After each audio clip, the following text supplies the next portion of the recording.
திருவண்ணாமலையில் ரமணர் கிரி பிரதட்சணம் பண்ணும்போது அவரோட நிறைய பேர் கிரி பிரதட்சணம் பண்ணுவாள். இப்போ வள்ளிமலை சுவாமிகளும் கூட போவார். ரமணர் கிரி பிரதட்சணத்தை ஒரு நாளில் முடிக்க மாட்டார்.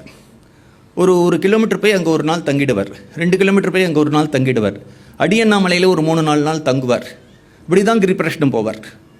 அந்த அன்பர்கள்லாம் போகும்பொழுது வள்ளிமலை சுவாமிகளை திருப்புகழ் பாட சொல்கிறார். ஒரு நாள் ராத்திரி 12 மணி. அதில் வேடிச்சை காவல்னு அருணகிரிநாதர் பண்ணியிருக்கார். காவலனே காவலனே வேடிச்சை காவலனே தேனும் திணைமாவும் கேட்டாண்டி அப்படின்னு வரும். அது வள்ளிமலைகள் சுவாமிகள் பாடும்பொழுது சில பேர் கூட வந்த ஃபாரினருக்கு அந்த தமிழை சரியாக சொல்ல தெரில. காவலனே காவலனேங்கிறா. ரமணர் சிரிச்சுண்டே ஏமி காவலா அப்படிங்கிறார். கூட வந்த ஒருத்தன் வம்பு பிடிச்சவன் அதையும் சும்மா விடாமல் சுவாமி இட்லி காவலா காஃபி காவலான்னா. வித்தின் 2 மினிட்ஸ் அந்த மலையிலேருந்து ஒருத்தர் எல்லாருக்கும் இட்லியும் காஃபியும் கொடுத்துட்டு போயிட்டார்.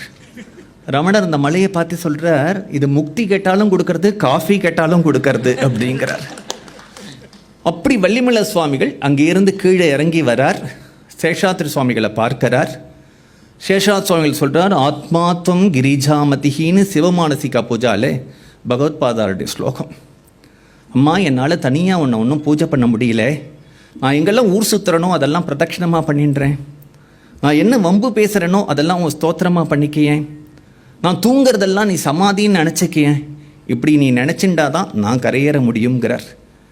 இந்த ஸ்தோத்திரத்தை சொல்லி இதுக்கு ஈக்குவலாக ஒரு திருப்புகழை பாடு அப்படின்னு உடனே பாடுறார். உனக்கு திருப்புகழே எல்லாம், திருப்புகழே மந்திரம் அப்படின்னு சேஷாத்ரி சுவாமிகள் வள்ளிமலை சுவாமிகளுக்கு அனுகிரகம் பண்ணுறார். அப்படி ரமணர் இந்த திருவண்ணாமலைக்கு ஒரு அழகு என்ன அப்படின்னார், அருணாச்சலேஸ்வரராக ரமணர் வந்தார், காமாட்சியாக சேஷாத்ரி சுவாமிகள் போய் சேர்ந்தார். அப்படியும் பார்க்கலாம். இன்னொன்று, நமக்கு 3 முக்கியமான தெய்வங்கள், காஞ்சி காமாட்சி, காசி விசாலாட்சி, மதுரை மீனாட்சின்னு. காஞ்சி காமாட்சியாக சேஷாத்ரி சுவாமிகள் வந்தார், மதுரை மீனாட்சியாக ரமணர் வந்தார், காசி விசாலாட்சியாக யோகிராம் சுரத்குமார் வந்தார். இப்படி 3 க்ஷேத்திரத்திலிருந்து 3 ஜீவன் முக்தர்கள்.